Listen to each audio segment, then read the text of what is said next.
Is there a better face to sum up what Blood and Guts is in AEW than the sweaty, bloody, missing teeth, scrunched up face of Mark Briscoe? And with the conclusion of I surrender, I'm quitting, Jack Perry tapping out, did the right team win last night? That and a little bit more. But before that, hit the like, hit the subscribe button, comment down below. Did you like the match? Do you like Blood and Guts? Do you think the right team won? And if you don't like any of it, you didn't like, or if there's something you didn't like in the match, comment it down below. This is an open, free door policy on YouTube. Comment whatever you want to comment, as long as there's a back. Just give me a reason why you didn't like it. Don't just say you don't like something and not give a reason. Blood and Guts is the perfect match for AEW because it's nothing but chaos. It's a fight. It's gritty. To me, when I think of AEW, I think of gritty. When I think of AEW, I don't think of the WWE because the WWE is so crisp and so clean. And their War Games, which is, let's face it, it's Blood and Guts. Them matches are very similar. They have the same idea, the same concept. Everything's there. But AEW does it better than WWE does, and it may be because AEW thrives in these chaotic type matches. Yes, they have other matches, but the rules don't usually seem to take effect, or some rules apply, some rules don't. I don't want to get into it, but for AEW, this match was awesome. And what I really like, and man, if AEW needs, Tony Khan needs to play this right.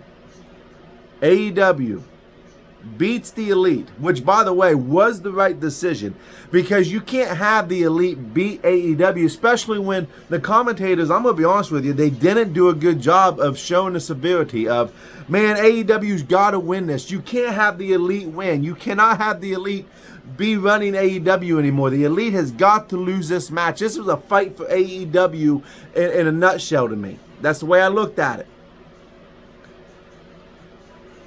But having Jack Perry be the one to quit, what's he call himself? He calls himself the scapegoat because of the CM Punk scandal. It wasn't really a scandal, it was a backstage fight, but the CM Punk thing, he's a scapegoat. He's who got blamed. Who's the one on the team who is who was in there the longest? Jack Perry. Who is the one that allowed himself to get handcuffed to the steel cage? Jack Perry. Who's the one that quit the match for the Elite? Jack Perry.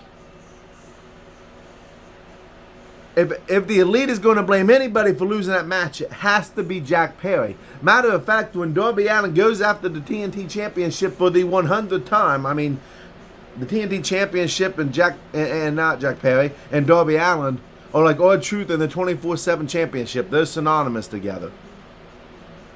But the fact that it was Jack Perry started the match, Darby Allin started the match, and it ended with them two, and Jack Perry saying, I quit, surrendering the title. But when they had this match, I would not be mad if the Elite turned their back on Jack Perry. As great of a heel as Jack Perry has been, to have them turn their backs on him and say, you cost us everything. You cost us power. You made us look weak. You are the reason we lost that match. Hangman Page going after Jack Perry because he cost him that match. And by the way, Hangman Page might be the best heel inside AEW right now besides MJF.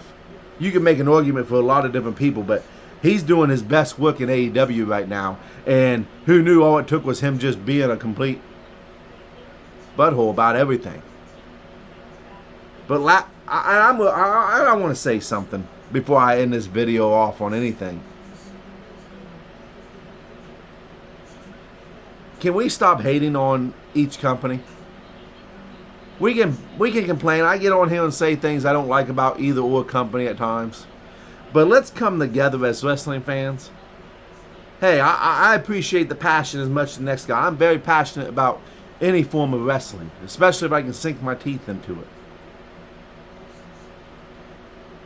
But can Can we stop getting on social media and bashing people for liking what they like? I get it. AEW might not be for you. I get it. WWE might not be for you. NXT might not be for you. TNA might not be for you. But let's put our swords down and let's just enjoy it for what is. Let's just enjoy wrestling for what we enjoy about wrestling. The thing about wrestling is there's no wrong way to enjoy it. There's something for everybody.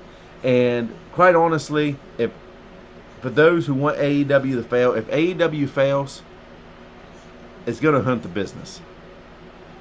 It's gonna go back to the PG era where there was no competition for the WWE, so therefore they get a little stale because there's no reason to go out and put on the best matches. So let's put our swords down.